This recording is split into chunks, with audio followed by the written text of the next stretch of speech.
Can we start? Ladies and gentlemen, I want to welcome everybody tonight to Conway Hall. Welcome you to this public meeting and documentary film screening for MH17, A Call for Justice. This is also the event entitled Awaiting Trial. As many of you know, and some of you might not know, there's a trial that's going to begin in The Hague in the Netherlands on March the 9th.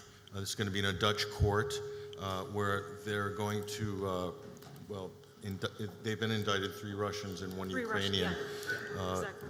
Most of the defendants will be tried in absentia, but that's still a developing situation even in this last week. But we're joined by a number of guests here, experts, filmmakers. We'll introduce them in a minute. This event is being broadcast live with Bonanza Media, so you can watch this on the live stream right now and also after the recorded version.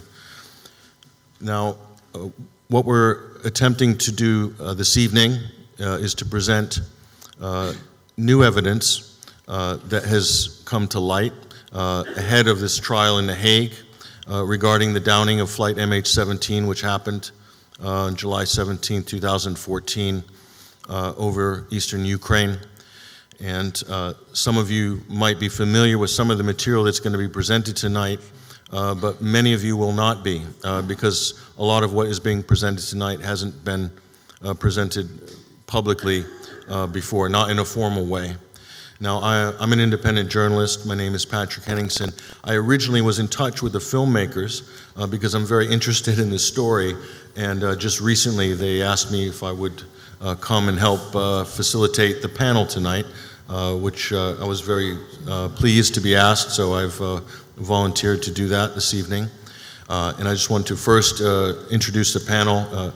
Max van der Werf is an independent filmmaker, investigator. He comes from the Netherlands. And Jana Jelešová, she is a filmmaker, a journalist. She is from Russia. And Akash Rosen, he's a digital forensics expert from Malaysia, who just flied here from Kuala Lumpur just a few days ago to the UK to present what he's going to show you this evening. Now, the film we're going to show in a minute is a project that's being led by Max and Jana. But I also want to say, more importantly, that this event is being organized with the help of an international platform called Global Rights of Peace and People. Yes, and Elena Plotnikova, she's the representative of this organization. She's here. She'll be happy to answer any questions that you might have after the event.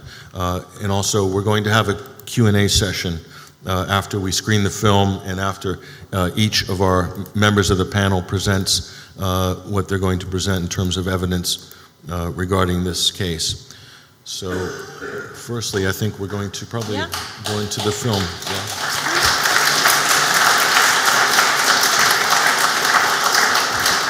So this is a documentary film, MH17, A Call for Justice. Go ahead and roll that. I think we...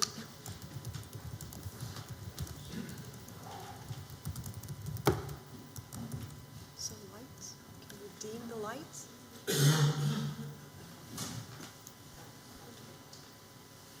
Can we...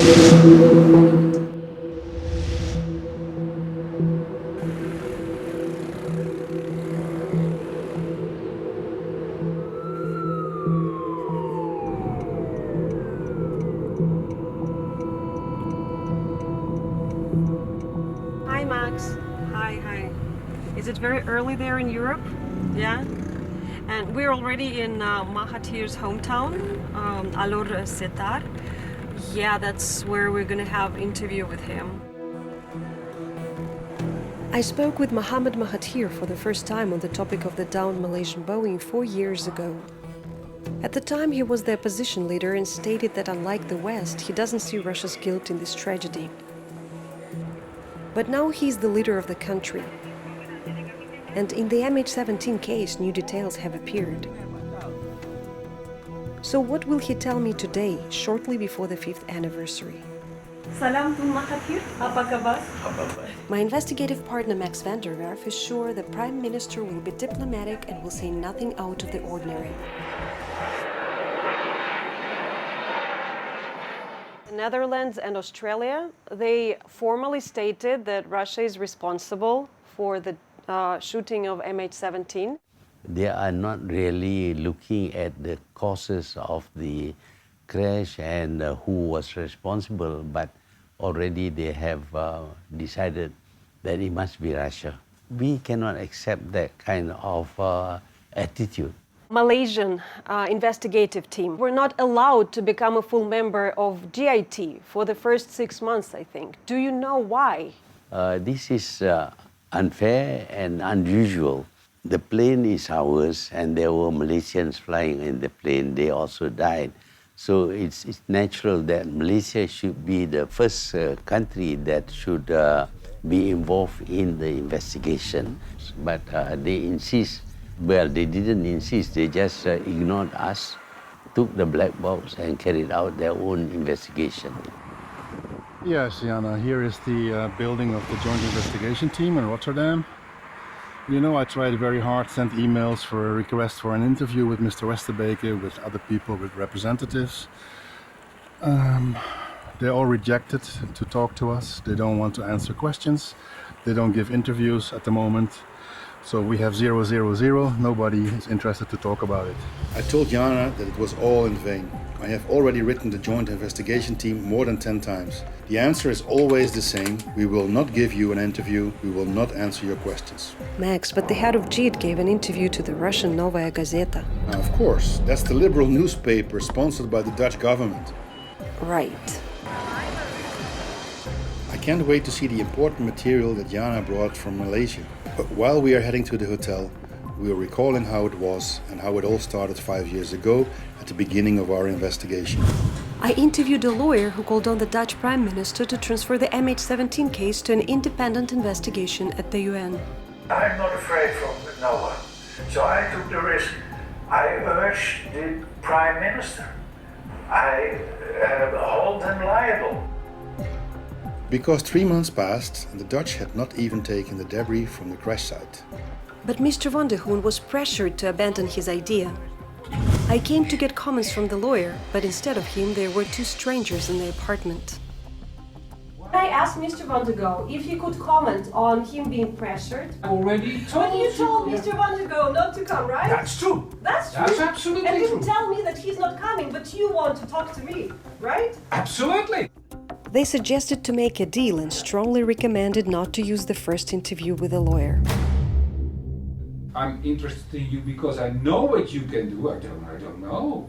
But if you work together, you always find things, you have contacts, you say this and that. That's how you help each other in the case that you want to build. I decided to call this Ed Senke to clarify the situation, but without any success. We haven't been able to reach the lawyer ever since either. Hopefully everything is okay with him.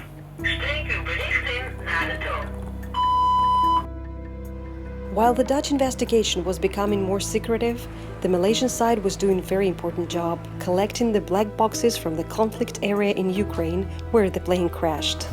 Colonel Sakri and his team were in Kyiv the very next day after the tragedy, and after 2 days already at the crash site. But it's not as easy as it sounds. I talked to my Prime Minister, and he directed me to go to crash sites immediately. I said, we have not allowed to go there until the such that permission from the Ukraine government. So I take a small team to leave Kharkiv, going to Donetsk secretly. So that was the mission that I have had to do it. Because why? We cannot afford to wait. Mr. Borodai was the head of the separatists. The rebel was waiting for us. And my conversation with the Mr. Borodai, they said, why are you so late? That was the, sometimes got, I think, very funny.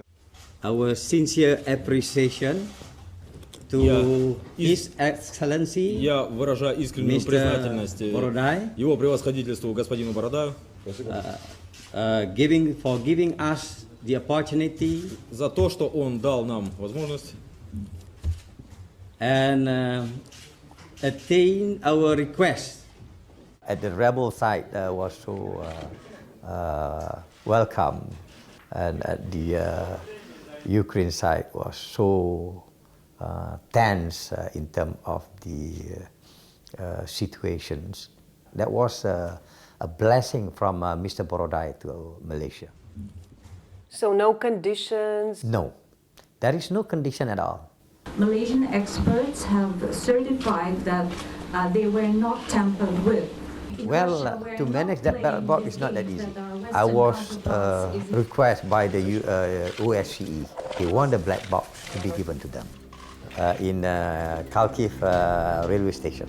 I was entered by the FBI.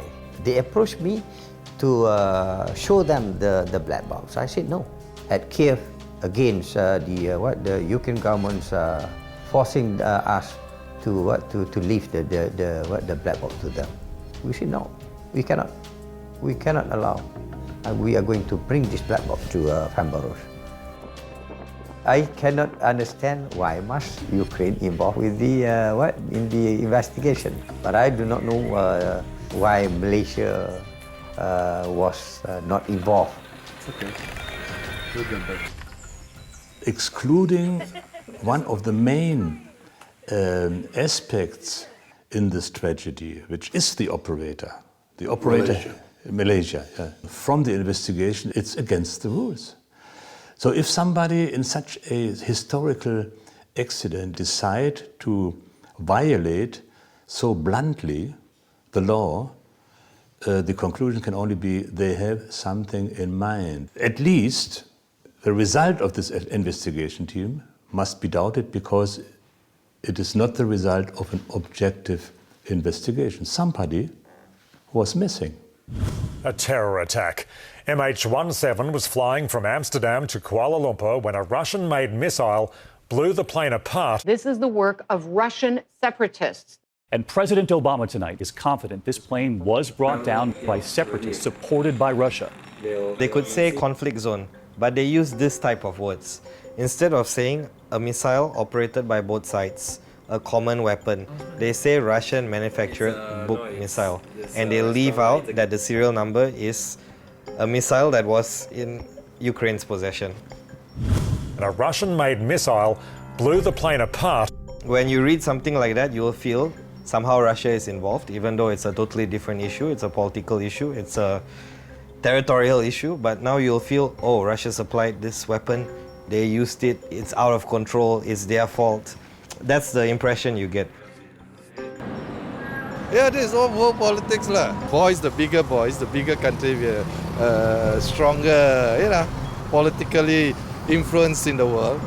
Unluckily, they don't involve us in their investigation. There's a big wall in front of us, that's stopping us from getting that next information. We need somebody to go and investigate properly and see what is actually went wrong. This is human life, so they should try not to use politics or any political influence. If you had a chance to ask Mr. Westerbeck ahead of JT any question, what would you ask? Why did the West insist on us handing over the materials there? We could have conducted the investigation here. We could have conducted it in a very transparent manner. If you really want to show you're unbiased, hold it in a neutral country. It's been shot down, somebody have to take the blame, There must be a scapegoat, So who's going to take the blame?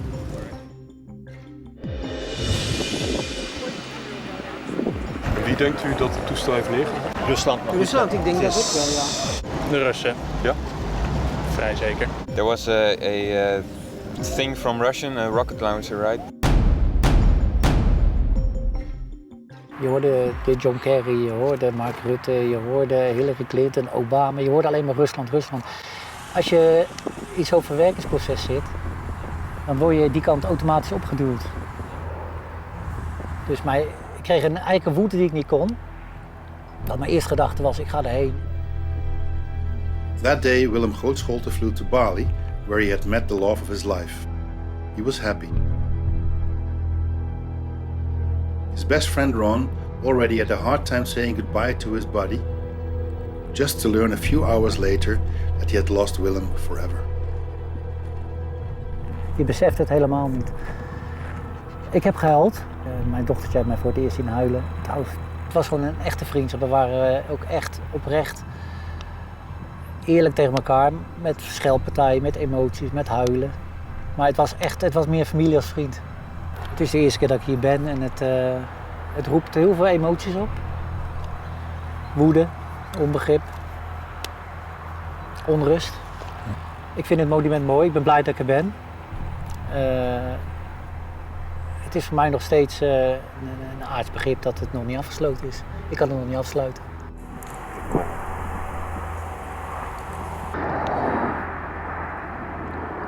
Dus het is voor mij nog steeds belangrijk wie het gedaan heeft. Ik wil mij niet ergens naartoe laten duwen. The wreckage of MH17 was still burning when the Ukrainian security service already posted phone taps online as proof that the rebels are guilty. Только что сбили самолет, группа минера за Янакиева упал. Летчики, где летчики? Поехали искать и фотографировать сбитый самолет. Короче, стопудово гражданский борт.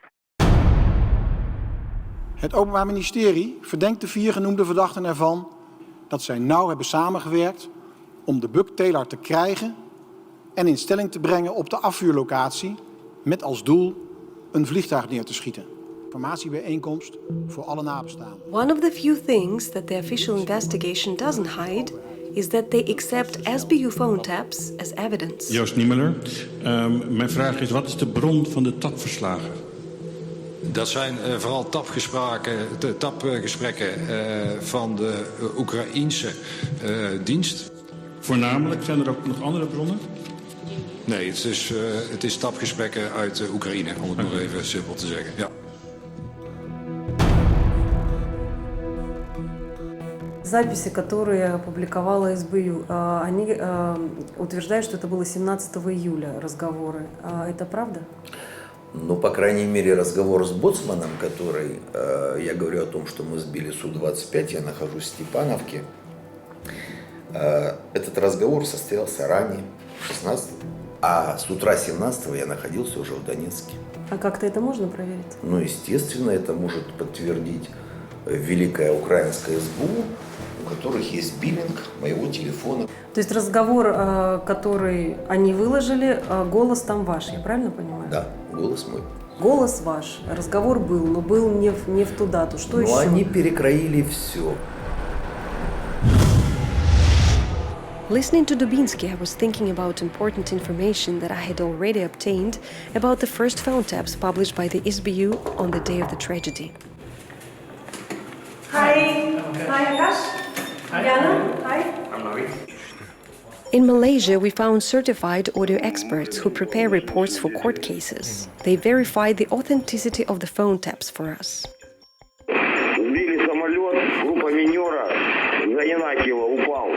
This is left channel, right channel, they are just totally different. I can see there is a difference of the noise, and I also can see they are basically some kind of merging of an audio. This is edited. Yes, it's edited. That's clear. Yes. How is it clear? So look at the noise level, right? The noise level is different from this audio track. If you see this audio track, the noise level at this area, they are different. And this is lower, and this is higher. Which means that this part of the conversation is compiled of different parts of different conversations. Yes, it's a merging of different audio. Yes. These two are same sound. You can hear? So suddenly he added this particular word here probably to hide something to make the length. And here you can see so many cut. This is clear. Oh, these are cuts, yeah? Yeah, you can see. Missing audio. What is this conversation? It could be there's some conversation here, they just cut it, and then just leave the last part. Yeah. You can see that. It looks the strangest, yeah. You know, like you see. So different. Yeah, it clearly shows that these are two different recordings. These experts prepared for us a detailed 143-page report about these phone taps. Voornamelijk, zijn er ook nog andere bronnen? Nee, het is stapgesprekken uit Oekraïne, om het nog even simpel te zeggen. Ja. The SBU will provide 20 different phone taps for the prosecution team. And okay, the one that was tampered in the very first, yeah, they cheated, okay, but it's not part of the evidence. So the other 20 you can trust because we checked it and we couldn't find no mistakes. Let's say that's what the prosecution team says, then... No, this is not the way it works. You know the saying, and this saying is true, on any objective procedure, the person who lies once lies always. So if somebody lies, obviously lies, has bad intention. Does it make the whole phone tap evidence from SBU worthless, or is that too strong an indicator? Maybe not completely worthless, but a judge would very, very suspiciously look into these things. And if he has the slightest doubt, then he would say, well, to be on the safe side, I don't believe. Как вы узнали о падении Боинга и что после этого последовало? О падении Боинга я узнал от премьер-министра Александра Юрьевича Бородая вечером того же дня, в районе 23 часов, вот мое оцепление привезло мне 2 черных ящика. Я эти черные ящики, не вскрытые, не поврежденные, отвез премьер-министру. Даже мысли не было как-то их припрятать. А зачем? Прячет тот, кто виноват, что там. Ни я, ни мои подчиненные. Никакого отношения к тому, что сбили пассажирский самолет, не имеем. Мало того, ни я, ни мои подчиненные ни от кого не получали каких-то приказов. А что тогда делать с переговорами с перехваченными СБЮ? Как вы прокомментируете записи? Да очень просто прокомментировать. Пусть они выложат полную версию переговоров, и там будет видно, о чем, собственно, говорится. The idea to verify the authenticity of the SBU phone taps came from our friend, independent German journalist Billy Six. He already addressed this issue with a German audio expert 3 years ago. Also ich habe insgesamt 9 Manipulationen festgestellt. Es gibt sehr, sehr viel Spielraum, wo man sagen könnte, also da hätte man so viel drehen, schrauben und verändern können. Und ich zweifle die Authentizität dieser Aufnahmen an. Billy was also at the crash site, looking for bug witnesses and other evidence. When I was invited there as a witness to speak to the GIT, it didn't end very good between us, because my impression was that this kind of investigation doesn't try to discover the truth. You used electron microscope to check alien fragments for metal remnants and glass remnants. How many impact holes in the wreckage itself did you check with such kind of electron microscope?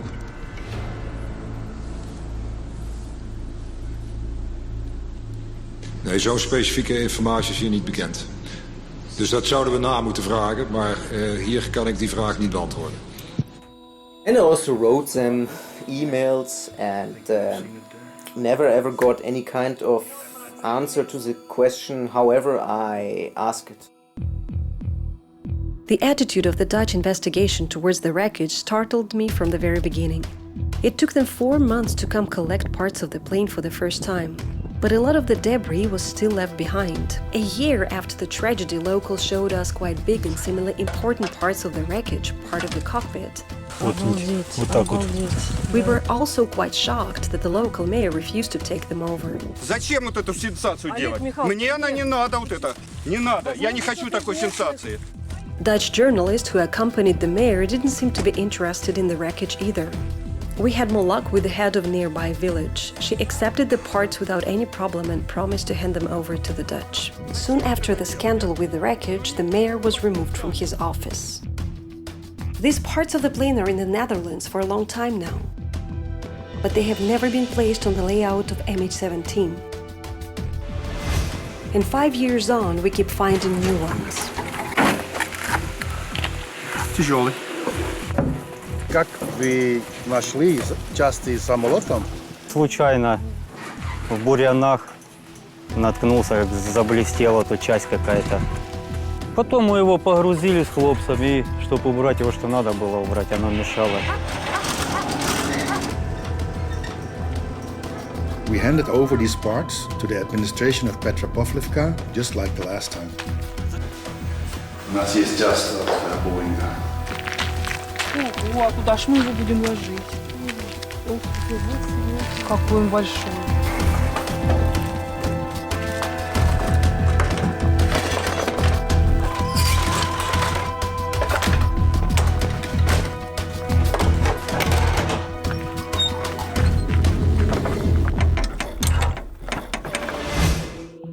But let's go back to the official investigation. They presented a reconstruction of the route the book took to the launch site based on photos and videos from social media. This image appeared on the internet shortly after the crash of MH17. The JIT used it as evidence that the rebels transported the launcher exactly on the 17th of July 2014.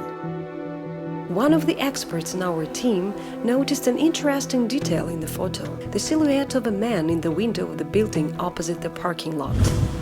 We found this man and talked to him. Я узнал свой силуэт. Здесь еще была другая москитная сетка. Но это событие произошло не 17-го, а накануне. За день или за два. Это два события мною разнесены во времени, это однозначно. То есть проезд вот этой техники, если это техника, и событие Грабова, ну в смысле падение самолета, это в разные дни произошло. У меня просто привычка реагировать на все. Да? Супруга по окнам не бегает, а мне было как бы интересно. So the date doesn't seem to be the same as the investigation claims. Let's check the official launch site now. This is rebel territory. According to the JIT, this is where the Russian book was placed. And here's the village where Valentina Kovalenko lives, the star witness of the book missile in the BBC documentary. Начнем с того, что это замок даже не наш. Замок не ваш? Нет. Вообще не ваш? А это где? Это же не Красный Понятия Октябрь. не имею. Это вообще... Нет, двор наш. Церковь, в Времовке у нас шикарная церковь. Это вообще не оттуда. Не оттуда.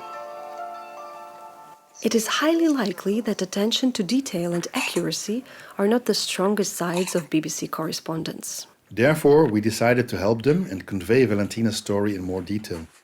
Ну, мы с девками копали картошку. Такой взрыв. Я что-то глянула в небо. Первая мысль была, почему сбитый самолет летит вверх, а не вниз падает. У него сзади как огонь. Откуда ракета вылетела? Ну, где-то с этого района. А что у нас там за район? Степановка. Степановка – это какая, чья территория? Ну, тогда там укропы были в тот момент. Ну, я здесь стояла, Может быть, получается, туда вот здесь. ушел? Не, он прямо так шел. Вот так, на зените, Да. туда. Ну, практически над нами пролетела.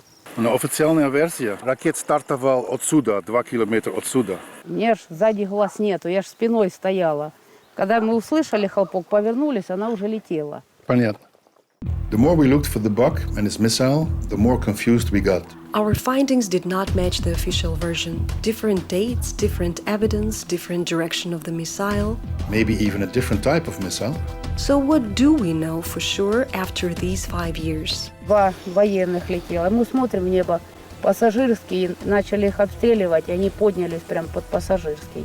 Мы еще ругали, я говорю, неужели нельзя отменить рейсы эти? This happened some days before the crash, but what was it like that very day? Военный самолет пролетел, вот, в поле зрения, пролетел, взял восточнее и ушел. 100% был военный самолет, 100%. Вот ровно вот здесь был маленький серебряный военный был самолет. Вот ровно вот здесь. Это не только я видел. Хлопок был, пуск ракеты, это очевидно было. Просто я в ракетных войсках служил. Понятия имею, что такое бук и что такое ракета с самолета. Спрячется, это уйдет, и звук уходит в ту сторону, в торец. Потом возвращается опять сюда. Он кружил, несколько кругов сделал. И вот он выпустил и сразу туда улетел. Everybody is so convinced the official narrative cannot even be questioned. And what really struck me was one of these statements made by a JET representative. He said something like the area where the plane came down is too dangerous in order to do any serious investigation. That JET told something which was not true. After that, though, I decided to dive in a little bit more deeper into the investigation. To check his doubts, Stefan went to the crash site himself. In Donetsk, he was able to interview a military air traffic controller of the Ukrainian armed forces, who said that Kiev had misinformed the investigation about the military radar not working on the day of the crash. Они все работали. Все работали. Все находились в полной боевой готовности. Говорят, что там делали ремонт 17 июля. Она ж не одна. Их там 3 штуки.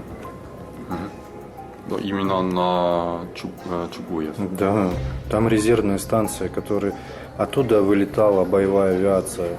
Значит, что эти здания этого дня есть? Есть они. В Украине они есть.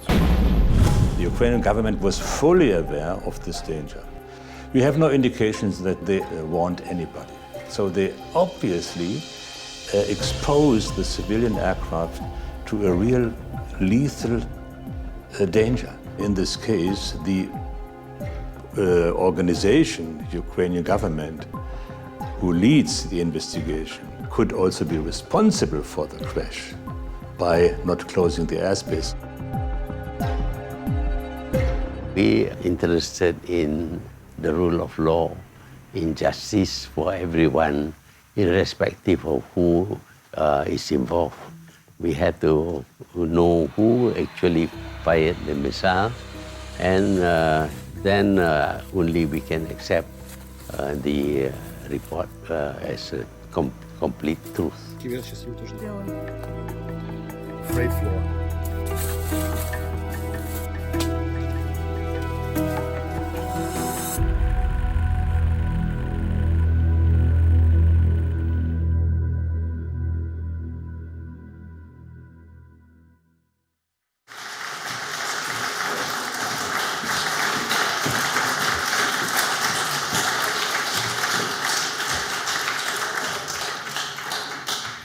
I'd just like to add that that film, I believe, was released this summer, correct? Yeah, this past 17th summer. of July. And the investigation has since moved on, and a lot of new evidence has come to the fore. So this is really just a jumping off point for further investigations, and this is what Max and Diana are currently doing right now with Bonanza Media. Now, originally I was going to address our panel member, who, as you can see, there's an empty seat second from the end. That seat was meant to be occupied by Malaysian Colonel Mohammed Sakri bin Hussein, who made the trip from Kuala Lumpur to Britain. Unfortunately, he is not able to speak tonight, so I just wanted to... He's the one in the documentary. He's the one who went to Donbass to recover black boxes. Yeah. And he's present here tonight. He's somewhere in the audience. But he cannot, unfortunately, come up here because... Akash can explain. Yeah, Akash can explain, sorry. So yeah. Akash Rosen. Good evening. Countryman. Yep, yeah. I'm from Malaysia. I'm so sorry on behalf of Colonel Major Muhammad Sakri. He's not able to come on this platform today as instructed by the government of Malaysia. Basically, the Malaysian Attorney General basically have instructed, together with the Malaysian Armed Force, has instructed him till the date of the trials begin 9 March, sometime next week. He is not supposed to be giving more some kind of information. So I'm so sorry on his behalf. I hope the event can move on. Yeah, as you know, there's been a change of prime minister in Malaysia very recently. So Tun Mahathir is no longer prime minister. So maybe that's what this change is all about. So he got permission with the old government to come and speak and talk more about his mission to Donbass, but unfortunately, yeah, it changed today.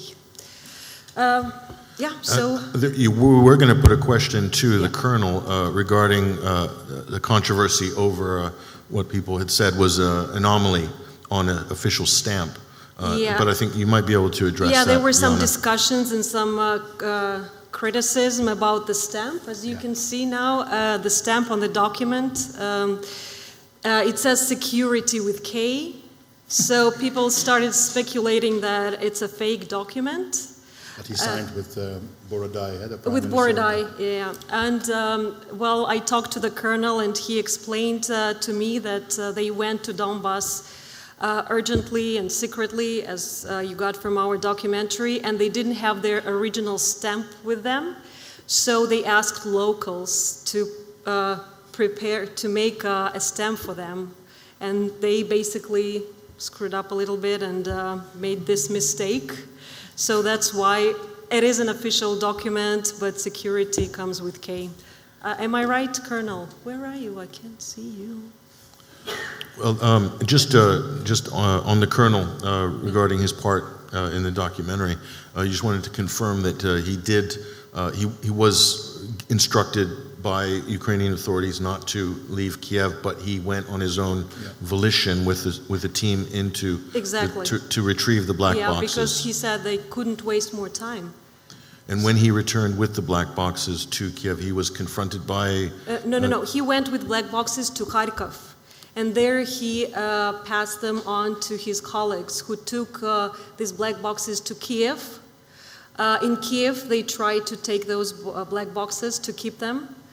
Malaysians wouldn't let them. And they took the black boxes to Farnborough, to England, actually. The Dutch plane.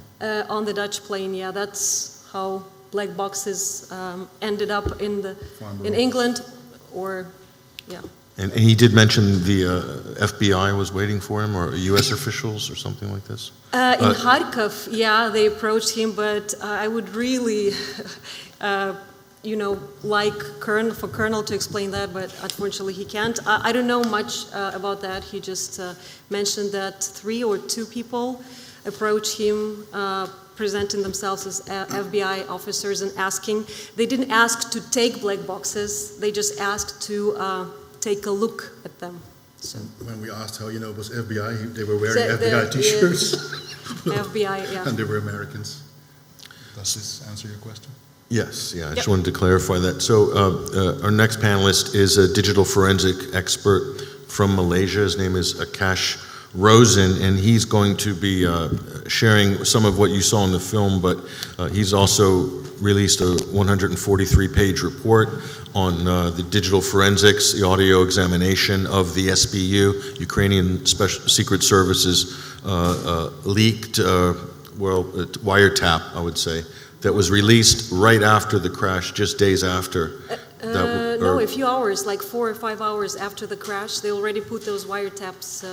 They made them public, and what's important about this is this was in the court of public opinion, this was an important piece of evidence that was presented to the public in order to apportion blame to Russia or Russian-backed rebels, etc. This is why it's such a key piece of initial evidence in this story.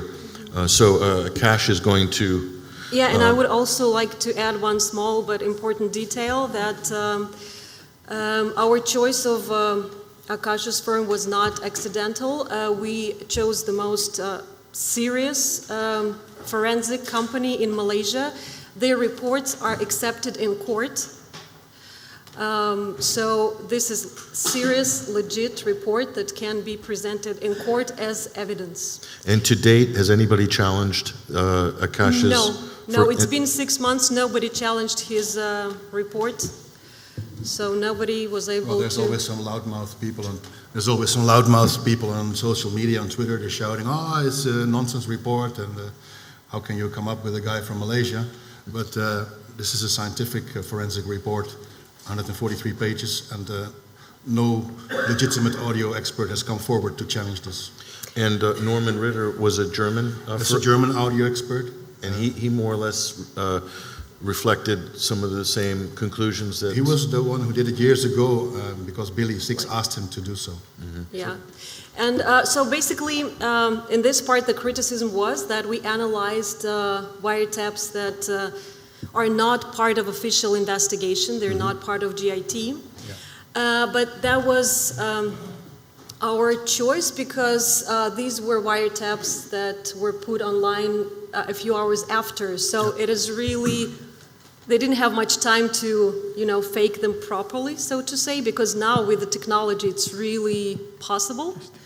But Akash convinced us. He said, well, no, any fakery, even the perfect one, you know, you still can find something if there is anything.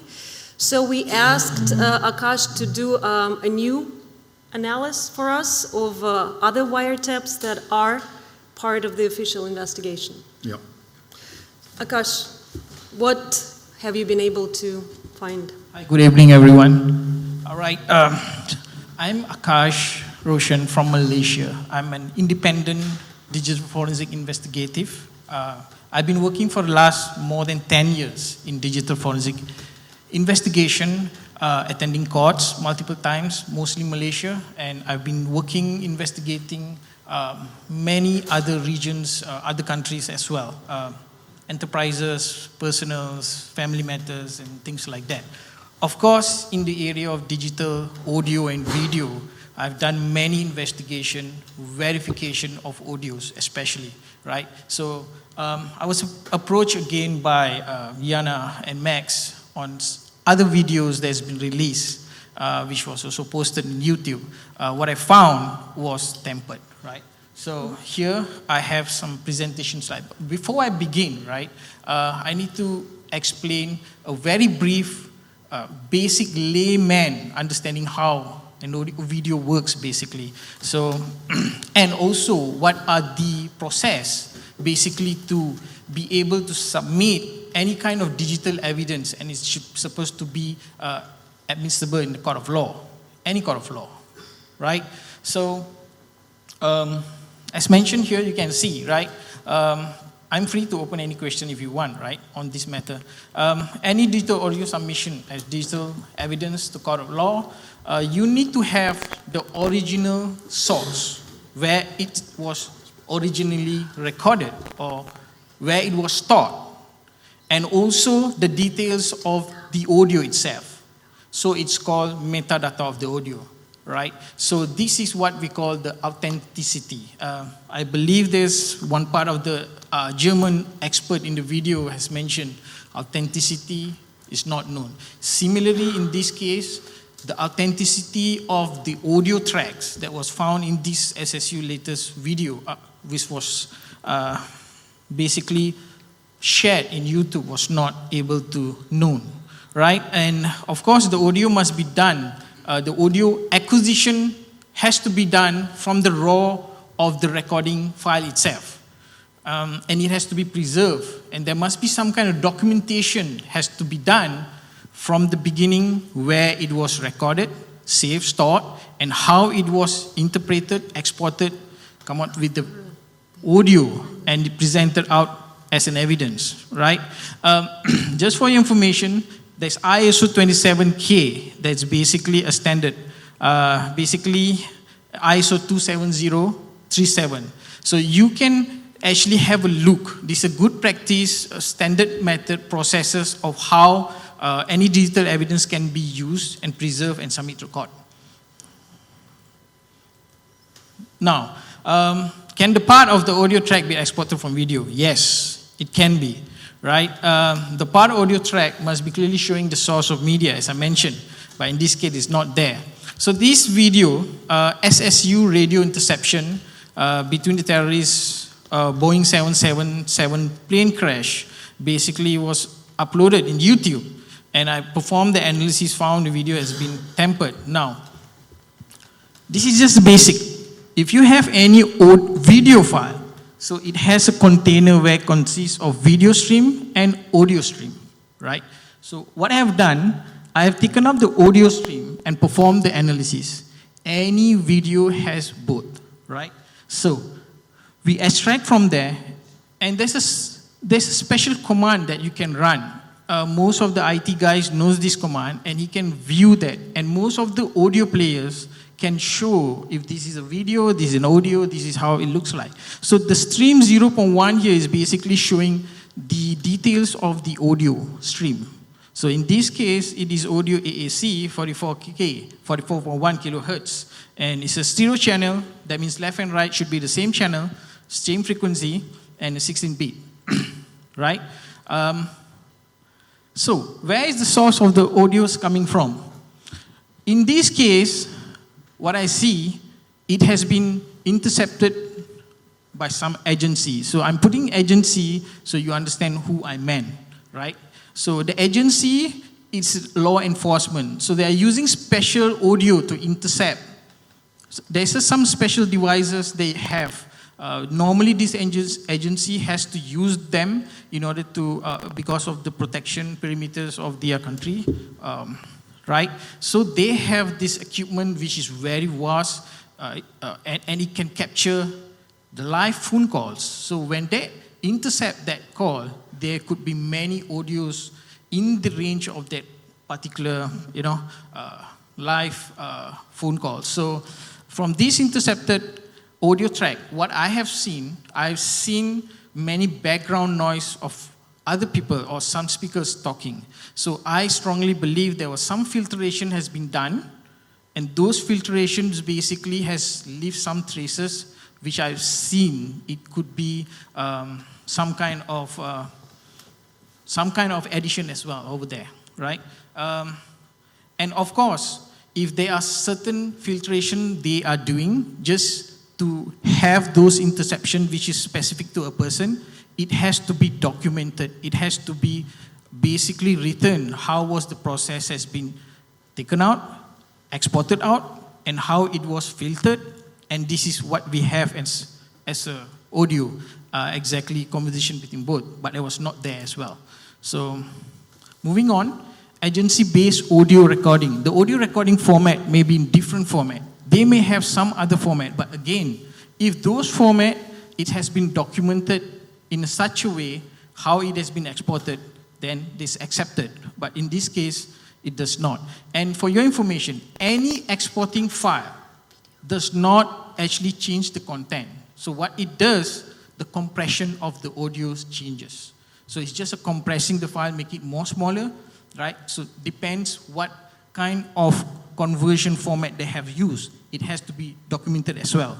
Now, exporting file does not change the spectrum, the noise floor, and this can be used for analysis. That is what exactly I have done.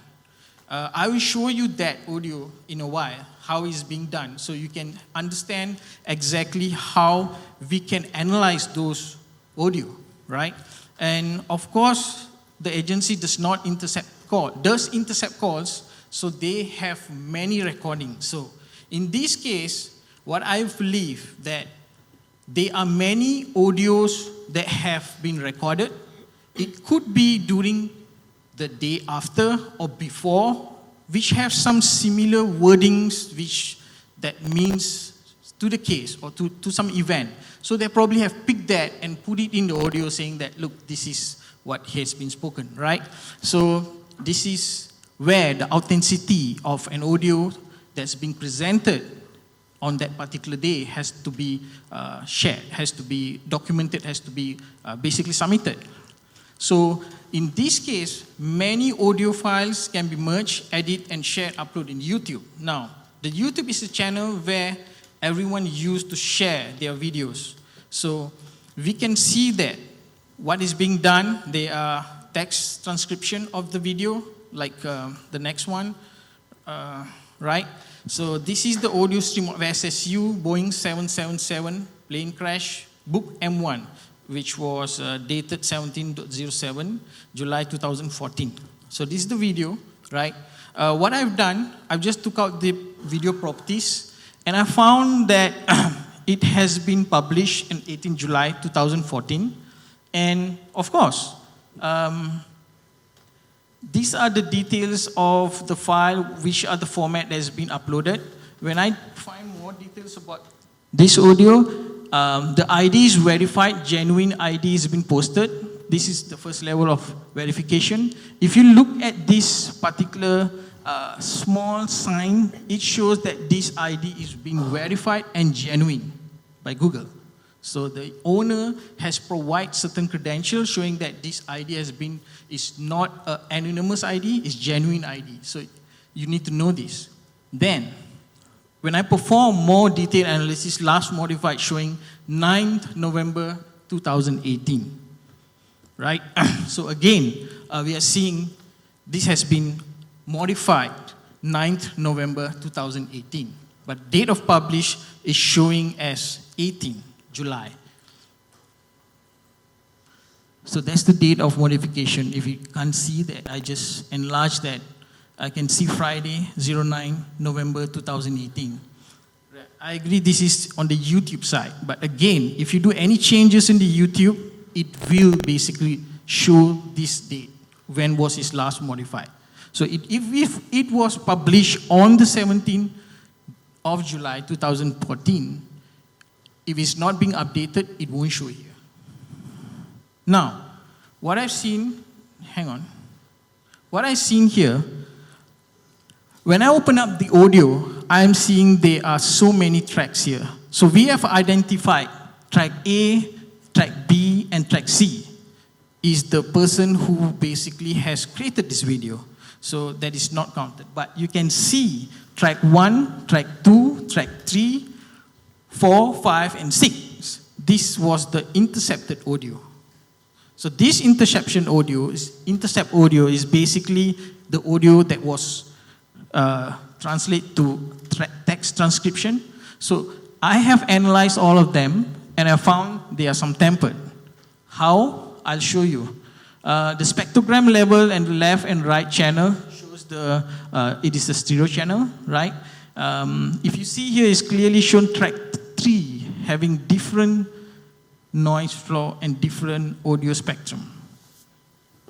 It clearly shows that there are 2 different audio has been added as one single audio. Now, this is just a summary of track. Track A, this is the news anchor. Track 1, who was talking in the first track, which was added, intercepted. The second track was intercepted between Kumuri and Buryat. I'm sorry about my pronunciation. So they are the militants, the terrorists. Same goes to track 3, track 4, track 5. This was with Kumuri with DNR. Track 6, this was Kumuri with Boatsman. All these details basically was published in the YouTube. Now, I label them 6 different tracks so that it can be identified easily. Now, what we have done here, we first identify from which period to which period it starts and ends, and we pick up that audio track and analyze them, right? So we have the detail shows here, this was taken, recorded, or intercepted on July 14, 2014, 1912. See, this is just a text placed there on the YouTube. So what is the authenticity is not known. So we need to have a proper documentation showing that this is the audio was intercepted during this period, it was stored, this date, and this was taken out. And what was the process? None, right? Similarly, we can see for all the tracks here. Yana, Max, do you have any questions on these tracks? Any specific tracks that you want to, tracks that you want to say, or anything that you have a special tracks that's been? No, anything you want to. Okay, fine. So this is track 1. So how do you see this? This is the noise floor. Basically, this is the signals wave spectrogram. A person talks, there will be some voice, there will be signals going up, right? So from here, we can analyze it has been tempered. Now, we have some samples. We have some samples that we have done a lot of editing of audio. So we know how it looks like if we edit and merge an audio, right? So nowadays, there are quite a lot of tools that when you do some merging, you cannot really identify unless you have done many kind of editing of audio. Then you know, right? Now, this is audio track 2. Just to give you a view, the left channel, right channel, they're supposed to be same because it's stereo, right? It looks same. When you hear it, it sounds that it's genuine. But when you look at the noise floor, you know, an audio track, you know whether it has been edited. This is clear edit.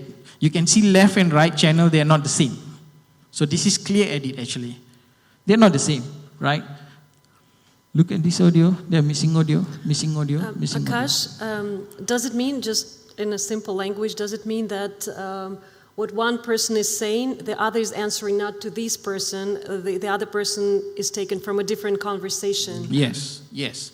The next few slides is showing you exactly what it is, right? So this is another audio. This so that was it's taken clear from that it's not basically just cut, you know, Yeah. like they cut out maybe some boring parts, left it out, and then put, it's not basic cut, it's merging of different conversations into one.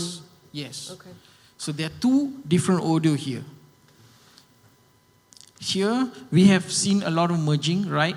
This is just the audio spectrum which I'm showing you. So I'm just going to fast one. This is audio track 5. This is audio track 6. Now I'm going to go into the section of findings. Tampering detected. Now, all audio recording was taken from multiple sources. No metadata of audio was seen. It can be coming from multiple sources. It is basically not genuine. This is already a fact. Now, each track here, I have found suspicious merging in audio track 1, audio track 2. It was a cut audio from somewhere else and just place it there. Of course, analyses are still being in progress because they're quite a lot. Track 3, we can see different left and right channels coming from different audio merging, right? Spectral analysis shows the edit cut. There's overlay scene. Overlay is basically merging of 2 audios put together. Then you see the overlay. It looks like they are the same, right? And spectral audio, the third one basically we show voice overlapping and cut has been seen. When I say voice overlapping, this is where probably the filtration has been taken place, but some part of the conversation, the filter did not pick up or clear that particular audio signal. So we can hear that. Of course, track 4, we are seeing merging. Track 5 is suspicious, analysis still being in progress. And track 6, we are seeing video was cut. We are seeing overlapping, and we're seeing 2 overlapping over there. Now, this is what I'm seeing. There are about 7 different audios being added. And track 3 has 2 different audio. So there's not 6 audio, there's 7 actually. And in between, they are merging of many audios. So there could be more, there's actually more than 7 audios being added here. Now, this is clear editing. The facts, the audio track in this audio are intact. When I say intact, whoever has done this video, they put this audio after the filtration has been done, after the process of modification, editing, overlaying, they put it in this audio. We can use this audio track and analyze to see whether there was any tampering. Even though it goes to any kind of compressions, any kind of format change, it does not change the wave signal, does not change any details, but whatever that's been cut, we can still trace them. Using spatial spectral format, the source wave for analysis, the noise flow for abnormality, of course the channel, mono or stereo, and of course it is showing 8 kilohertz audio. It means it's a telephone conversation. So whatever we see 8 kilohertz, it's telephone conversation. So of course, this is genuine telephone conversation. So it can be conference call, it can be calls that's been intercepted. So track 1, if you look at this, right, this area is basically showing suspicious overlay. This is suspicious overlay, and here we see suspicious overlay. So when I say suspicious overlay, when you hear this, you can see some voice coming up. And this is one straight channel that is basically voice that is kind of merging. The next one, track 2, you have direct cut, the audio just stops there, cut. So the audio and the speaker was speaking, and basically it's taken from somewhere else. The third one, the third audio track, we are seeing different noise floor. You can see here clearly there are no sound, the sound wave here is different than above one. If I move on next, you can see there are some overlay here as well. So this is clearly tempering. Here we have suspicious audio track being merged. So I'll show you the audio, how it sounds like. Just give me a moment. That's the audio.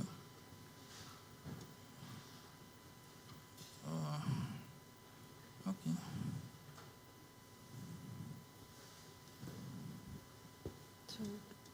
Maybe I use the time to ask a clarification question.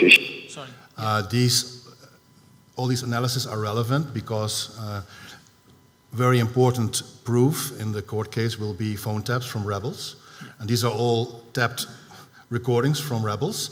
But the only supplier of these phone taps was the Secret Service of Ukraine.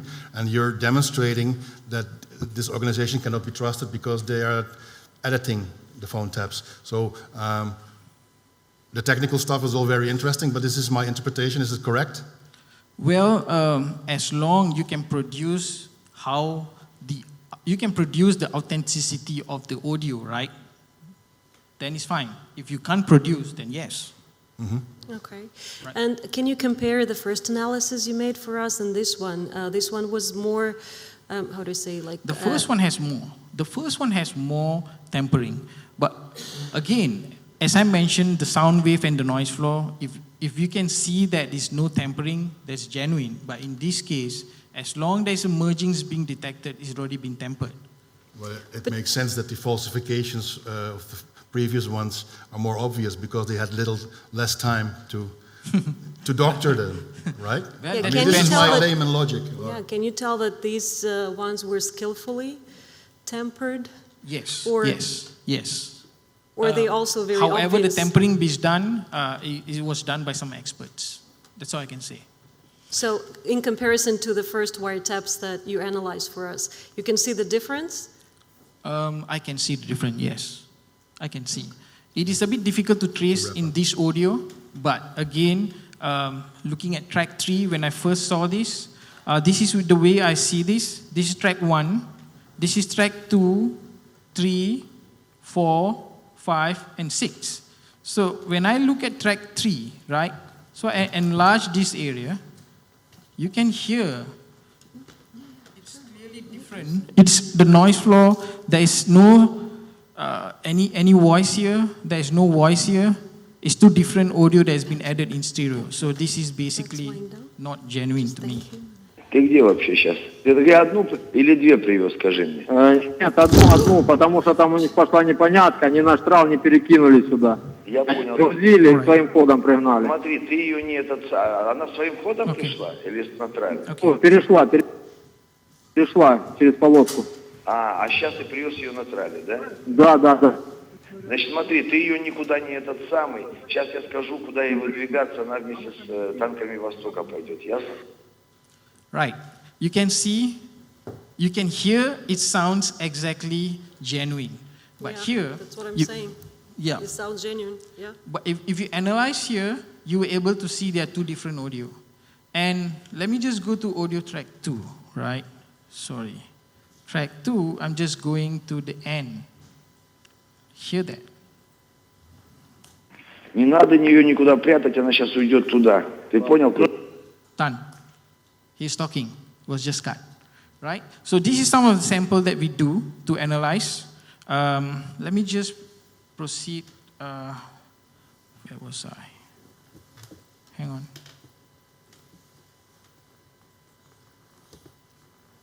Okay. So there's suspicious. Track 5, we are still analyzing. Track 6, there's a lot of cut. You can see this is cut and merge. Any signs that shows all the way high is basically merging. Now, we see overlaying. If you hear this area, you will see double overlaying. That means it's emerging, right? Distortion. And of course, similarly, we hear more distortion in this area. So by default, if there is no source of recording provided and no source of originating details, it is suspicious, bogus conversation or audio or evidence that's been produced until at least a source is provided. So as a summary, this is not genuine. Okay.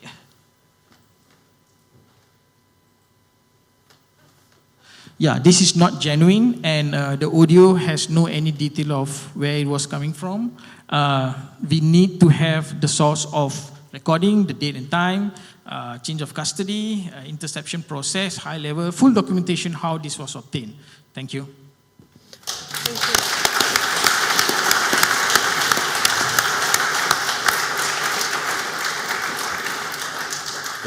Thank you, Akash. So, based on what Akash has just presented, and looking at audio evidence that has been drifted out into the media or that's being submitted for the joint investigation team for the JET investigation and might be used in the court case coming up in The Hague, not just audio evidence, but visual evidence, images of Buk missiles that many of them you've identified as having an anonymous source. The metadata has been tampered with. In other words, a photograph that was said to have been taken on a certain date but was really taken on a date much earlier than that. Just explain the significance of this, because a lot of this was used as foundational evidence to set up the MH17 narrative in the immediate aftermath of the disaster. But do you want to comment on any of that? Yeah, I checked on the spot in Donbass all the presented evidence from social media. I went to all the locations, I looked at all the photographs, tried to reconstruct them, and what I noticed is from all the evidence that's presented, there's no original data. It's all secondary data. It's cropped images, it's low resolution. Videos look very suspect. Cannot find on a location. You ring 50 doorbells, nobody saw anything. But there's one anonymous guy who says he saw something, but we don't know who he is. So it's all very troublesome. And what we recently learned already, those of you who saw our leaked documents from GIT, we know that back in 2016, 2 years after the crash, Australian police was still analyzing cropped... 2015. Was analyzing still cropped images 1 year after the crash. Yeah, so the Australian police didn't have the original images from the Ukraine Secret Service to analyze, even more than a year after the event, which in itself is quite surprising, if you ask me.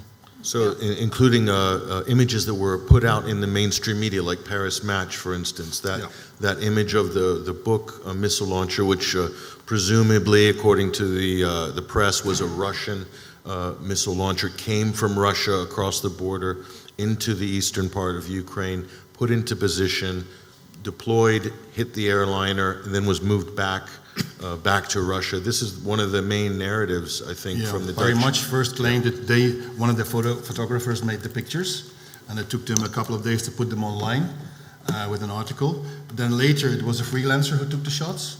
And then when the joint investigation team made a presentation in September 2016, they said, no, these are stills from a video. And then the French from Paris Match said, yeah, well, there was one of our drivers. He came back to the hotel and he showed us the video.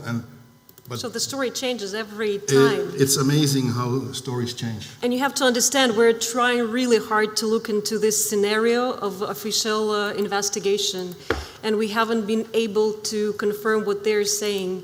Along the way, the more we dig, the more confused we get, because a lot of fakes or information that cannot be confirmed as GIT claims that it is. Like this tampering with wiretaps in itself, it's one of their major evidence that they're basing their scenario on.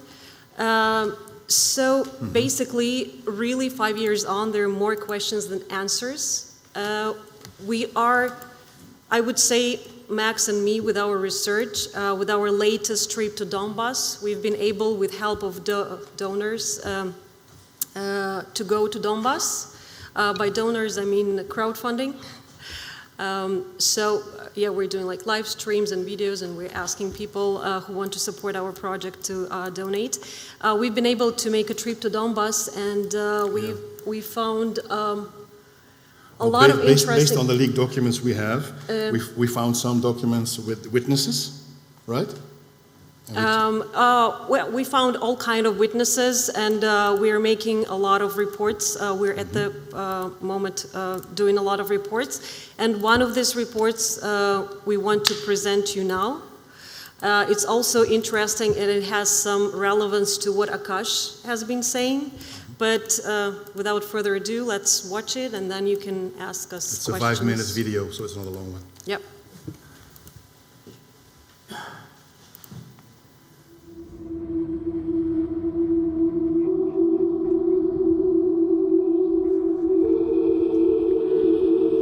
Usually when going to Donbass, we search for witnesses going from door to door, quite literally.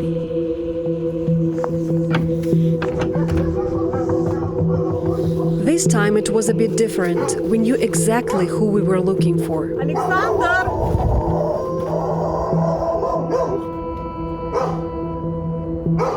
Alexander! We didn't catch Alexander the first time around. His neighbor said he went to Ukraine for a few days to get his pension, and she gave us his mobile number to arrange a meeting.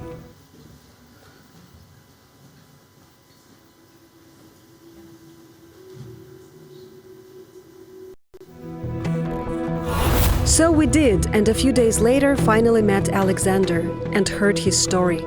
Так главное, тут никогда пассажирские не летали. Никогда. Александр Альбертович, расскажите, 17 июля 2014 года, где вы были, что делали? Я находился тут, на огороде, а вот тут у меня были помидоры. Вон, пустое место, но тут летит, вот тут почему, где вот тут деревья, орех, пассажирский. Удивился большой, никогда тут я не видел пассажирские самолеты. Облака вот сюда правее, и вот так летел. Его отчетливо было видно. Вы же не знали тогда, что будет. Почему вы поняли, что это пассажирский самолет? Так он по объему больше. И летели Боинг, а рядом летят два истребителя. Крыло в крыло, почти, крыло в крыло. Крыло в крыло, 100 метров, 50 метров. Я не могу точно сказать. Крыло почти в крыло. Понятно. А куда военные самолеты полетели, вы говорите? Они следом по этой траектории шли. То есть следом за пассажирским? Да. А вы еще видели самолет пассажирский или он уже скрылся? Он еще чуть был виден, а эти уже вот там показались. Alexander said he told the same story to the Dutch investigators via Skype way back in 2015. That's when we had to tell him we already knew it and came to check. А почему вы решили и как вы вообще решили позвонить следователям? Ну, по телевизору номер, который не оплачивается, так и так, кто знает об этой трагедии. На всех телеканалах было. Вы решили позвонить, и что им сказали? Сказали, что летел пассажирская, сзади два истребителя. По той же траектории. Сколько раз у вас был контакт? 2 раза. Только 2 раза. А зачем второй раз они перезванивали? Так направление было. Я говорю, какие дальше города? Я говорю, дальше Кировск. Но летел не по Кировску, а левее. Как раз на Петропавловку. Они спросили вас про БУК? Они говорили, а там установку видели? Я говорю, не было тут установок. Well, that's probably when the Dutch lost interest and never called again. Or ever came to check the witness testimony. Рядом. Рядом. Сюда. Don't be deceived by Alexander's simple looks.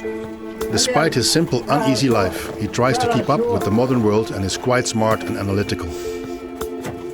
This GIT witness was the one who pointed out to us the inconsistency in Wiretap's narrative, published by Ukrainian Secret Service, when the MH17 wreckage was still burning. Значит, самолет рассыпался в воздухе в районе шахты Петропавловской. Первый 200-й, нашли первого 200-го. Луганская область. Шахта Петропавловская. В В Донецкой области нет шахты Петропавловской? Нету, возле нас нету. There's no such mine in the area where MH17 was falling apart and crashed, says the local. Did SBU edit the content of wiretaps to accuse the rebels of what they didn't do? We did fact-checking. Other locals confirmed there is no open or closed Petropavlovskaya mine anywhere near Petropavlovka. But in neighboring Lugansk region, near Lysychansk town, there certainly used to be a Petropavlovskaya mine, now closed. And 14th July 2014, just 3 days before the MH17 crashed, rebels did down a fighter jet exactly in that area. So is that what the wiretap was really about? Because now it certainly sounds like it.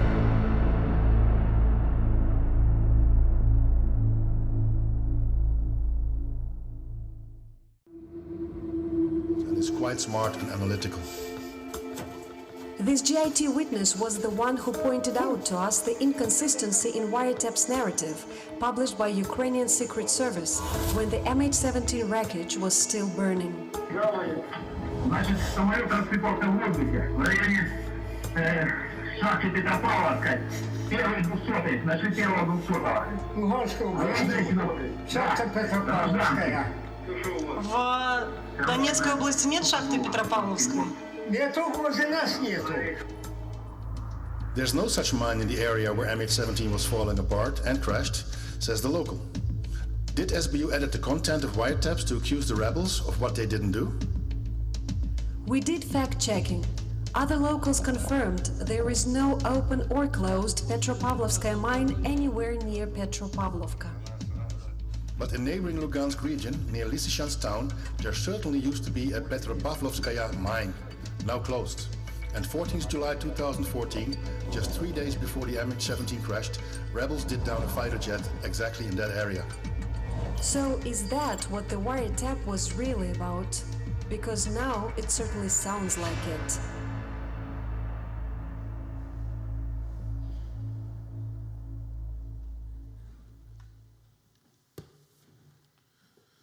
So, Max and Yana, do you just want to explain the significance of that discovery?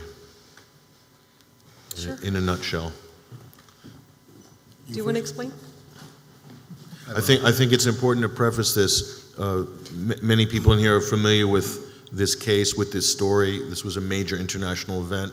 You have two basic binary narratives, which is that the official US-led, NATO-led, Western-led narrative, mainstream media narrative, dare I say, is that Russia or Russian-backed separatists shot down a passenger airliner over eastern Ukraine using a Russian-made Buk surface-to-air missile, a type of a Buk missile.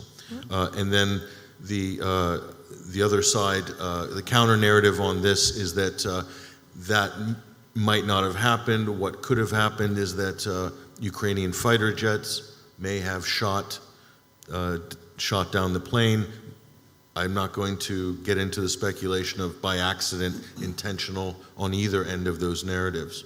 But what we well, it's not even about shutting down the plane with fighter jets. It's about I don't understand how official investigation can avoid, you know, the presence of fighter jets. That's more than 100% sure that there were fighter jets. We've been able to find so many witnesses.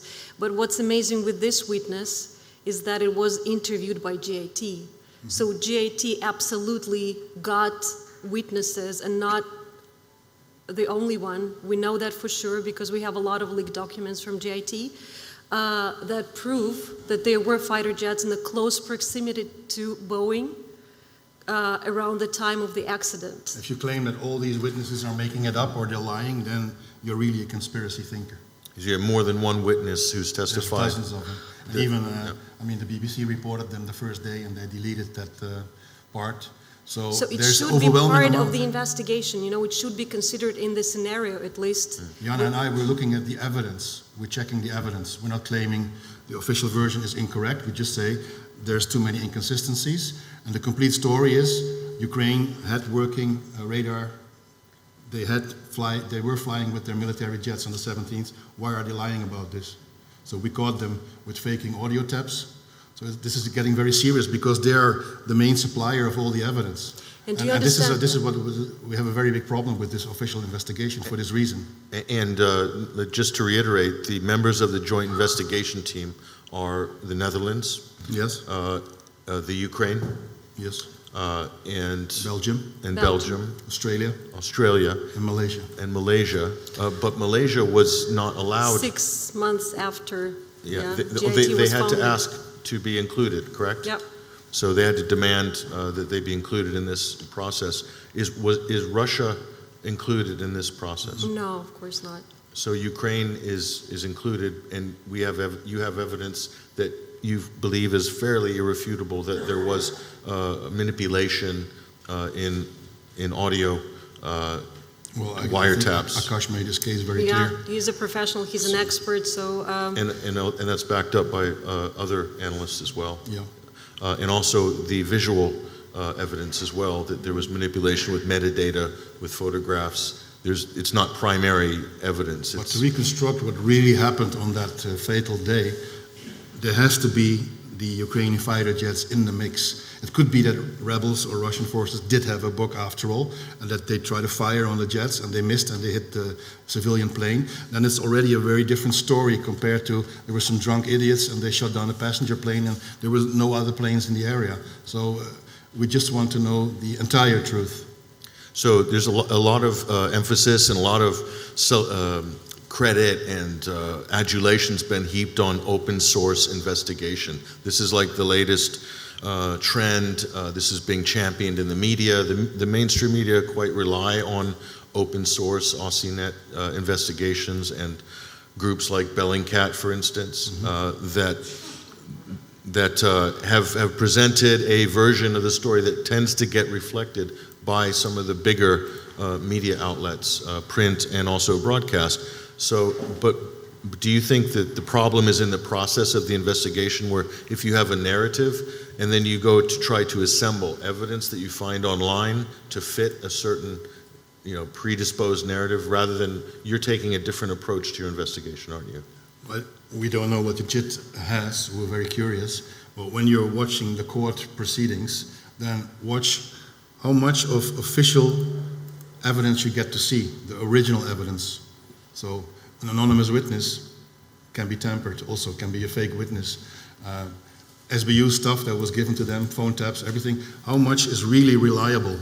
Just use your own mind and follow. And even in the Dutch case, which is going to be starting in The Hague, Yeah. The U.S. government is supplying classified information to the court. We have a new leak for you today to present. It kind of concerns what you're mentioning now. Yeah. So, Max, go ahead. Okay, we have a leaked document from a conference of the JIT countries, a meeting of the JIT leaders. And it is from 2nd of February. 12th of February 2016, sorry. It's minutes of the JIT leader meeting. You can see it on the screen. I'll read it here. There were 4 countries present, Belgium, Australia, and they have their talking points, Netherlands. No, Malaysia. And then we can see in this, they're discussing different things. And there were 2 things. We made a screenshot. We made 2 screenshots. The first one, please. Yeah. So the meeting started at 9:20 hours after unsuccessful attempts to connect both Royal Malaysia Police and Malaysia Attorney General offices.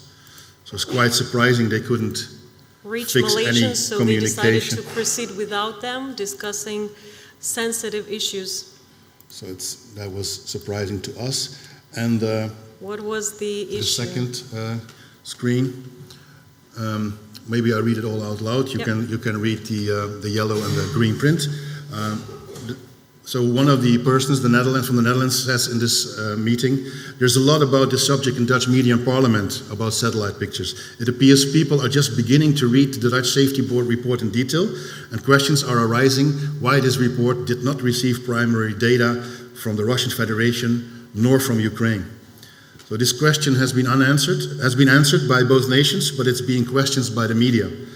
The media is also suggesting the US has more information that could be contributed. And now the Dutch say, we haven't received anything concerning satellite data from the United States up till today. And you just noticed a few days after the event, John Kerry said, we saw the trajectory, we saw the missile, we saw the impact, they didn't give anything to the joint investigation team. So that's at least 12 of February 2016. Yeah, so people are getting confused because they don't know the difference between primary and secondary data. The parliament held a round table, so and so, but shove comes to push, the US did not give any radar data to the Dutch. The recent crash of Iranian plane comes to mind, where they based all their evidence on American satellite data and information that the states provided. They were very efficient, very fast to do that, but with MH17, it seems very different. Yeah. So that would be the quickest path to finding out what happened, wouldn't it, if it was available? Yeah. That's my first question. Just tell us what happened. Why does it have to take 5 years if everything is so clear? Really? So a lot of the SBU wiretaps, they're not being submitted as part of the official. They are. They are. These wiretaps that Akash analyzed today, they are part of official investigation. And has there been the kind of rigorous analysis that we saw with Akash? Is that also being conducted to interrogate the evidence on the Dutch side, on the JIT side? Are they doing that level of vetting of the audios? Well, we'll see in court what they come up with. We don't know that. Yeah, right. We'll see in court. Maybe they provide the originals. One of the things that interests me about your work, and by the way, Bonanza Media, I think it's about 1 year now that you put this organization together. It's a consortium of international independent journalists from Holland, Russia, also Germany, and a number of other contributors that you have. What interested me most about Max when I first spoke to him or heard him talk was Max said, I don't know who did this, who's responsible for this. I'm following the evidence. And if it's Russia, if it's the Ukrainian government, if it's somebody else, let the chips fall where they may. You're following the evidence. And I was impressed by that because this is a very difficult position to take these days because... No, that's the only right position to take. That's about common sense, It's not about hysteria, hypocrisy, it's about common sense. And common sense tells us that there's something really wrong with the official investigation. We don't know what we also, I think Max will side with me, we also don't know for sure what happened. We're spending a lot of time working and digging for evidence, and we're still not sure what happened. But with our resources, we still get a clearer picture of what happened than GIT does. It seems like it. Well, we get a leaked document about Mr. Albertovic in Yanakievo. They never visited him. We went to his place and we talked to him for half a day. And there are more witnesses like that. The reports are coming. We have many more documents. Like this is just today. Saturday we're in The Hague again. We're going to leak another document. In The Hague we're going to leak another, we think sensational document. Yeah. We're holding it till The Hague, 1 day before the trial. And we're going to put all the documents online, the full versions, high quality resolution. On the YouTube channel of Bonanza Media, you can watch back our live stream, and I'll put a link to the documents and also to a newsletter for all of you that you can verify the things we discussed today. I hope that will be useful. Yep. This event is so geopolitically loaded. MH17 it formed the basis or the disintegration of U.S.-Russian relations, of European-Russian relations. It's also the basis of sanctions as well. So, the weight on this particular incident and who is to blame carries a great significance. This is why it's an incredibly complex case. It is. It's very complex, but some investigators, I won't mention any names again, but apparently had it all figured out within days, I guess, or immediately. the court case still has to start, but like in the Netherlands, I don't know in the UK, but the atmosphere is that you just doubt the prosecutors. That already makes you an idiot, or makes you a Kremlin troll, or makes you a dishonest person who has an agenda. And it's just the official court proceedings still have to start. And already you have to side not with the judge or with the defense, but you have to side with the prosecutor. This is amazing. I've never seen anything like it. So, Jana, you had an interesting quote in one of your pieces that you guys published. You said, there isn't much room for the truth, only what matters is who's better at the information wars. Oh, yeah. Explain Russia sucks at information wars, so... But that's what's driving the narratives these days, is who can put the most slickest media package together to convince the public that something happened, but that's not what your investigation's about. Yeah, that's what I just said. There is so much hypocrisy going on, really. So basically, when you voice a different opinion, you're automatically labeled. All they do, they don't debunk the things we do. They don't challenge the evidence that we bring. All they do is they insult us, they label us. Well, that's basically, the level of the fight that they're, having. But, for me, it's like, really, it's who the first says something, who is better at information wars. He owns the audience, most of the audience. I understand next of kin, they need something to hold on to. They need to know the truth. So it is so easy to manipulate them. To tell them the story, they want to believe the story. That's calming for them, that's kind of a consolation for them. But for me, and I already told that before, I think this is seriously, this is a crime, to manipulate people who lost their loved ones. And that's what I think Dutch are doing publicly in the media, politicians, divide and conquer. That's basically the concept. They're not looking for the truth. I think it's easy to forget with all the backwards and forwards and the battling of organizations, narratives, governments, that you're talking about 283 298 in total, plus crew, 298 victims in this, and that does tend to get lost. What also gets lost is there's a brutal civil war taking place in the Ukraine. That's really what it is. Between Eastern and Western Ukraine. It's a brutal civil war. A lot of people have suffered. A lot of people have been displaced. 12,000 dead. And you know how locals in Donbass and crash area, they've been very helpful. These people, they really wanted to help us find out the truth. Because something like this never happened in their territory. It was a major crash during the war times. And there were 800 miners who helped collecting the dead and the body parts, and imagine they found dead children in the field, and so for them they were traumatized all in the area, a lot of people.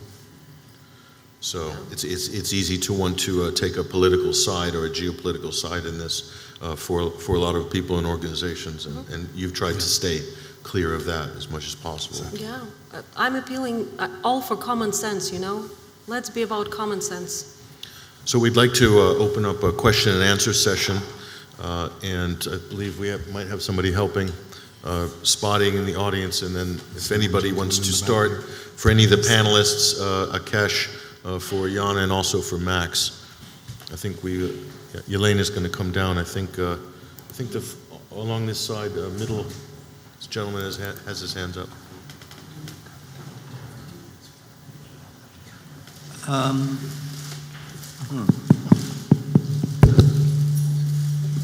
Yes, I'd like to ask what the format of the trial will be. If Russia is in the dock, will it be allowed to supply evidence in its defense?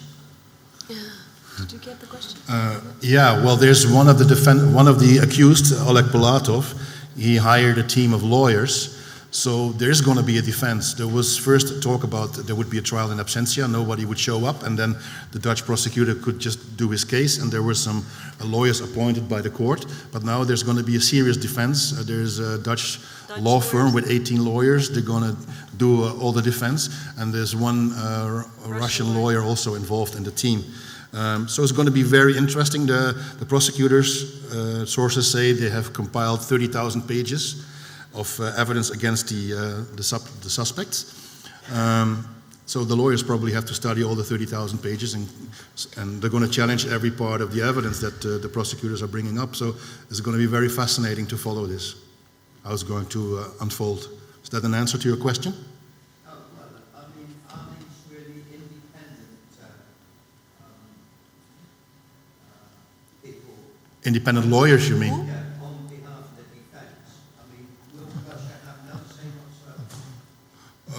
That I don't know behind the scenes. That's between the defendant and counsel. I think everyone's entitled to take legal counsel. Maybe this Oleg Pulatov, one of the suspects, maybe he gets support from Russia in the defense. I don't know. The lawyers, they cost like 300-400 euros an hour. So I don't know how Mr. Pulatov is going to pay for this. So it's a valid question you ask, but I don't have the answer to that. You have? No, but I think it's a requirement that Dutch lawyers should represent. It's a Dutch court case. Yeah. It has to be Dutch lawyers who represent the suspects. Yeah. And they can be helped or supported by foreign lawyers, but they have no official status in the case. Mm-hmm. Exactly. Some gentleman over here in the middle. Yeah, hi there. Thanks very much. I know it was a Malaysian airplane. It took off from the Netherlands, I think, and it was full of Australians. But can you remind us why Belgium was part of the JIT? And also, I understand the black boxes ended up in Britain. Was the information from that ever released? Why is Belgium part of the JIT? That's the first part of your question. Yeah, what's the second part? I missed it, sorry. Black boxes in Farnborough. Why did they come to Farnborough? Malaysia agreed to send the boxes to Farnborough under very heavy pressure from the Netherlands and other JIT countries. So from what I understand from Malaysian sources, they were just scared to go solo and get lambasted by the other investigation countries. But was the information from those black boxes ever released to the public, rather than just into the court system? Acoustically, I cannot understand. The information from the black boxes, were they? Well, they were read out. There were Malaysians present when the boxes were opened, probably the Malaysians never got all the data that was on the black boxes. No, they never got the data. So they confirmed that. They didn't. The black boxes they opened in front, in the presence of Malaysians, but they never got raw data, copy of raw data of black boxes. And to your question about Belgium, there were Belgian victims on board, but there were more victims from Indonesia and from Germany and from the UK. So why they chose Belgium instead of these countries? I have asked these questions publicly, but there's no answer. Okay, thank you. Thank you. Good question. Just here, yes. Yes, thank you. Maybe my question isn't directly relevant, but I seem to remember when this story first came out, it was that most airlines were not flying over that region, but they had the air traffic control in Kiev had specifically told this plane to fly over that region, and at the same time, if I remember right, there was in the air traffic control, it was being led by a Spanish guy who we never heard of. Let's not bring up the Carlos hoax. We are so tired of this. This is completely false. This Carlos, he's a fake. He has been debunked a long time ago. Okay. This is very wild conspiracy territory. Okay. But so clearly, please. The point that you was made earlier is the U.S. will, through its satellites, will have all the intercepts of everything, and if they're not giving it out, there's a reason for that, sure. That's an invitation to speculate. You should ask John Kerry. It's very hard to give any comment on this for us. Yeah, I think we were surprised it's a very when we legitimate got question. this document. We were surprised when we read this line. They didn't give us anything. Yeah. I think embedded in his question is the point of why was the airliner directed to go over a live fire zone, over a war zone? Is this an issue that you've come across? Ukraine was, there were a lot of downings of fighter jets a few days before, like two fighter jets were downed. So basically Ukraine knew that there was some kind of equipment and rebels can shoot down fighter jets. But the Dutch Safety Board already said that Ukraine should have closed the airspace. There's no excuse. Yeah. But it's not part of the criminal investigation. The people who didn't close the airspace, they're not liable in the sense of the joint investigation team. It's excluded from the investigation. Well, it's not part of technical investigation, but probably it should be a part of criminal investigation still. Well, there's also next of kin who sue Ukraine for not closing the airspace. But the Dutch government so far has refused to support these people. They support the next of kin with their case against Russia in the ECHR, the European Court of Human Rights, but not the next of kin who sue Ukraine. So this is all politics, Patrick. Prejudice. This is politics. Yes, just in the back, middle there. Yes, sir. Yes, so my name is Chris Barrett. I'm speaking on behalf of the Economic and Philosophic Science Review, EPSR.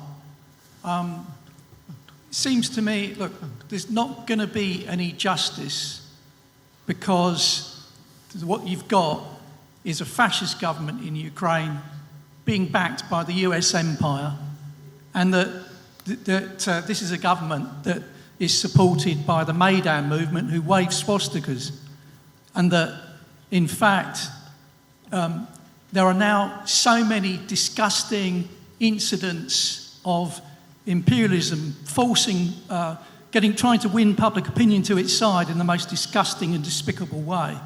For example, everything from the Gulf of Tonkin incident. If you could, sorry to interrupt. What's the question? Yes, if you can wrap it up into a question, please, if you have one. Yep. The question would be, investigative journalism, you can keep fighting away like this in a piecemeal way, but it is not going to end this disgusting warmongering system. So you suggest we just do nothing?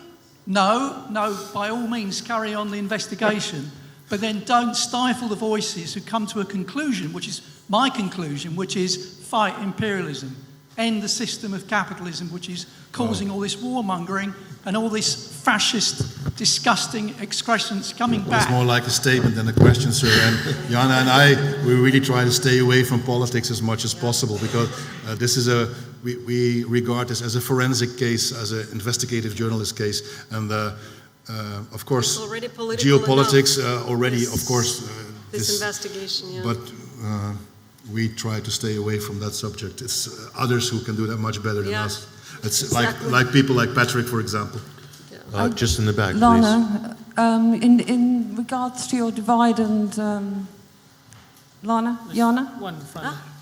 Sorry. In regards to your divide and conquer statement, I don't really want to follow that last speaker with a political question, but do you think the timing of the M17 crash was anything to do with the election of Donald Trump in his support of Russia, as opposed to the sort of the opposition against Russia? Are you saying the timing of the MH17 incident? Yeah. That was in July of 2014, and the U.S. election was in 2016. Yeah, I know, but it's a build-up, isn't it? So. But it was before he announced his candidacy, so I don't know if that's relevant. No, we don't speculate on things like that. We seriously avoid any speculation. We base everything on facts and evidence, really. We don't claim it was a false flag. It's all over the internet. So it's the Russians did it, or it's a false flag, or it's the Mossad. Yeah, there's so many extremes. Beautiful and very, very intriguing. And we read all of it, but we really try to stay to the facts. And then the very sober conclusion is, they tell me, Max, you spent 4,000 hours on this case, you still don't know what happened. What kind of idiot are you? So you hope I have to deal with that.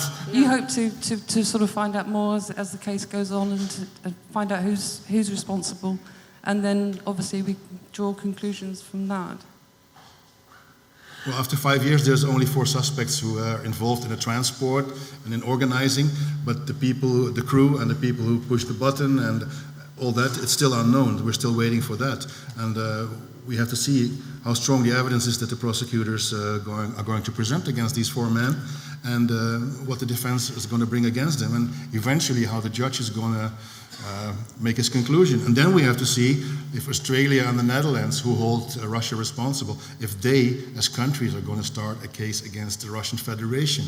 That remains to be seen. So for the whole world, of course, is Russia now in the, as a suspect in the trial, but officially that's not the case. So this is only the beginning. We're now almost down 5 years, 6 years down the line, and we're just beginning. And also from the evidence that we've been able to collect so far, it seems a bit more complicated than they're trying to present. And hopefully, with your support, by July this year, we're going to make another documentary, and we'll come up with our version of events. We're very close to providing you for the first time with our version of events. Yeah.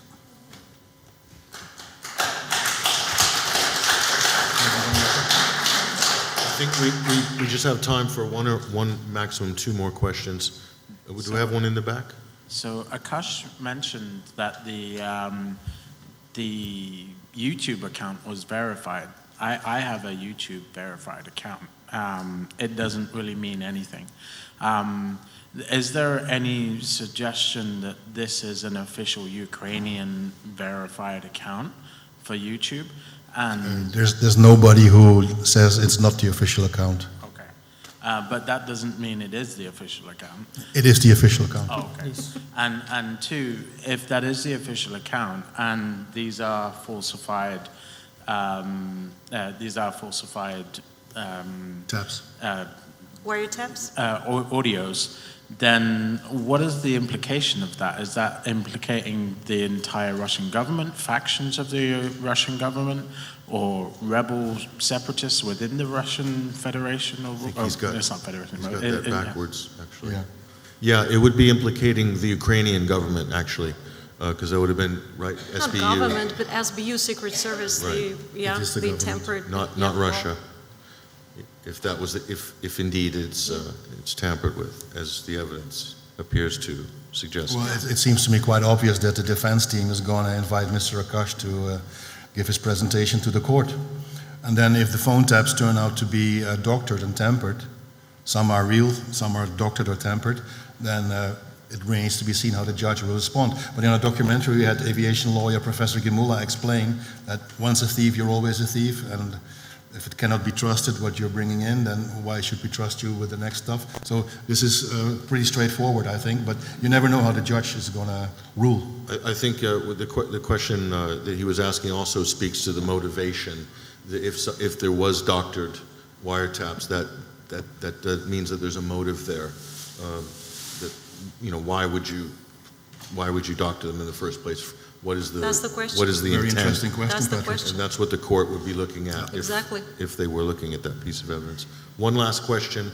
I think this lady here. Yeah. Hi, Anna Alexeyeva, Izvestia, Russia, and I would like to ask, will your findings be actually accepted in court, including the audio analysis report?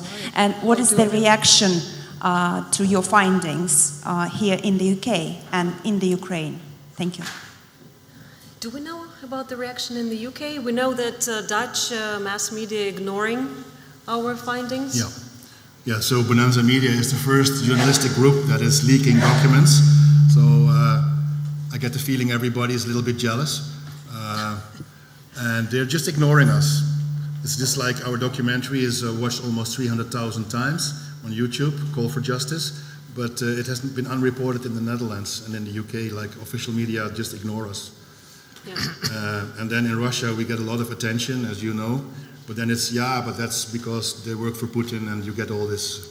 I mean, we're also tired of this to defend ourselves. It's, but why they ignore it, I think it's jealousy, and it is inconvenient that we challenge the official narrative. You're not supposed to do it. The BBC, not in the West. Didn't the BBC just attack you this past week, right? Yeah. BBC, they not did. The first time. But also, again, labeling, nothing up to the point. No. So just ad hominem saying that you're pro-Kremlin. Of course. Or you're backing a pro-Kremlin narrative. Well, we get back in the future to that article, but the article was so sloppy that they said, well, there were 11 bug positions presented, 7 Ukrainian and 3 Russian. So for the BBC, 7 plus 3 is 11, so maybe that's enough said about BBC today. So I've just been, Yelena says she just has 2 more questions, one in there in the middle, one in the front. Go ahead. Okay. Hello. Very quickly, do I understand that the entirety of the evidence that's been presented so far by the JIT is from social media and radio intercepts? I mean, do we have things like air traffic control evidence and logbooks from military units or that sort of thing? Is it just purely those 2 things? Military. We leaked the documents about military. So, well, that's what we would really want to know ourselves about air traffic controllers. We were able to receive a document of Dutch military. Yeah, we published in a previous newsletter that the Dutch military intelligence did not have any reliable data from any reliable source. There was a bug tailor close by enough to shoot down the Boeing, which in theory doesn't mean that there wasn't such a book, but if they are so incompetent that guys from social media like couch potatoes behind a laptop, they can find the evidence, and the military intelligence of the Dutch, with all the NATO support, the US support, could not verify this and confirm this.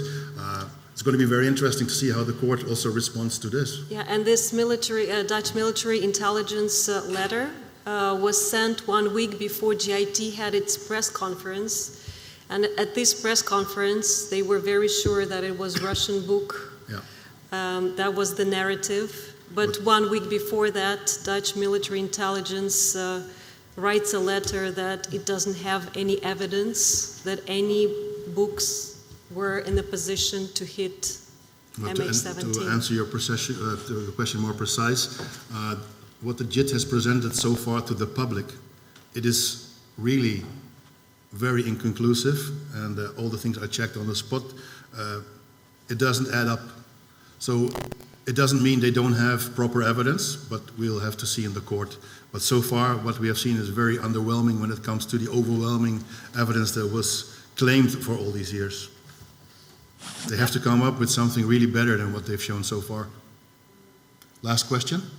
Okay. Hello, Max Janne.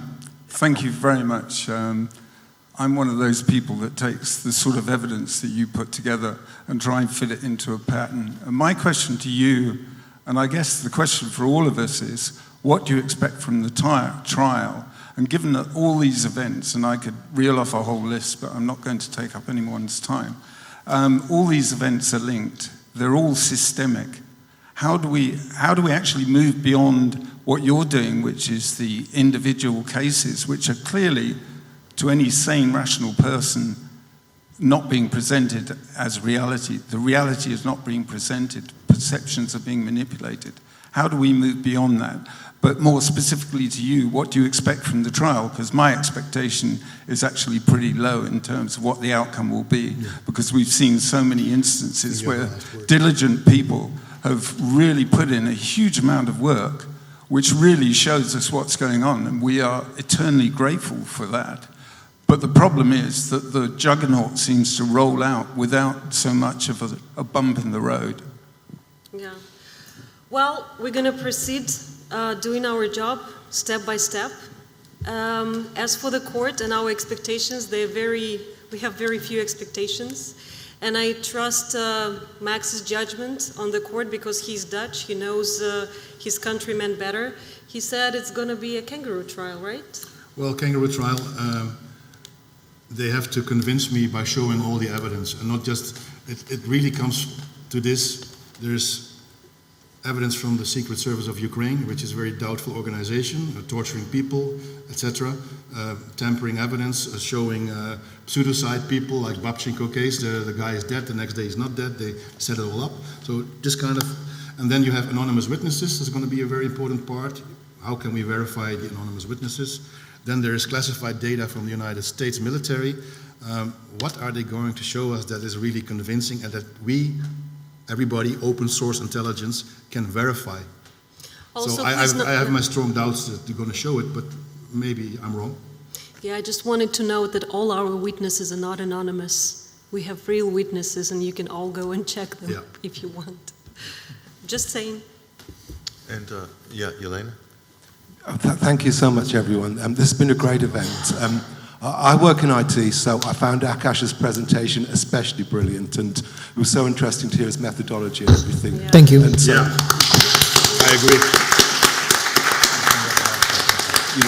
So, first question to Akash was, it'd be great if that report will eventually be made available online. And the other thing we heard from Akash is that there's standards. There's an ISO standard for the presentation of forensic evidence and the handling of it. And we heard that the evidence that's supplied from the Ukrainian secret services, this would fail on several counts and essentially would be thrown out of court.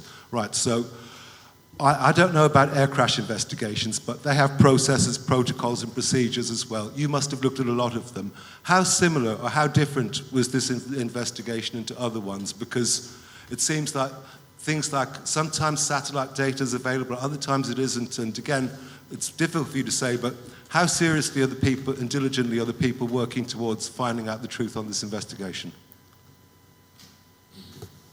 Right.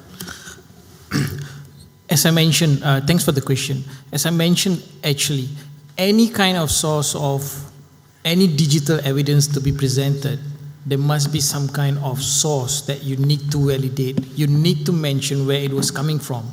I understand many agencies like military or some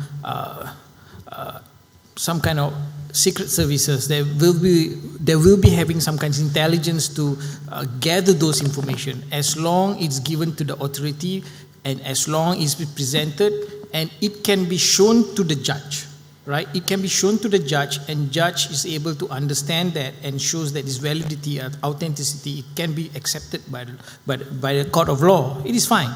So there are many evidence, radar, there will be evidence that you can take from other storage or other media. And if you present that accordingly to the process, ISO 27K is one of the process, and there must be a process to show that this is accepted and this is something that is not tampered. As long as it shows that, that should be accepted. Yeah. Okay. We're going to wrap up the question and answer session and also the panel, but before we do that, I just want to thank Akash Rosen, also from traveling for such a long distance to be here to make his presentation. Thank you so much, yeah. And also to Yelena and Max. Yes, Max and Yelena. And also Bonanza Media. It's an excellent project. I'm glad that you've undertaken this. I know it's a lot of work and it's not financially as rewarding as other commercial ventures, but it's very important work, and we want to thank you very much for your dedication on this investigation. Thank you. I want to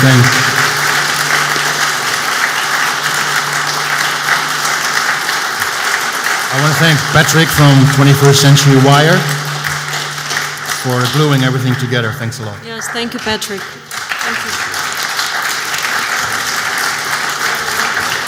Thank you, everyone, for coming. Thank you.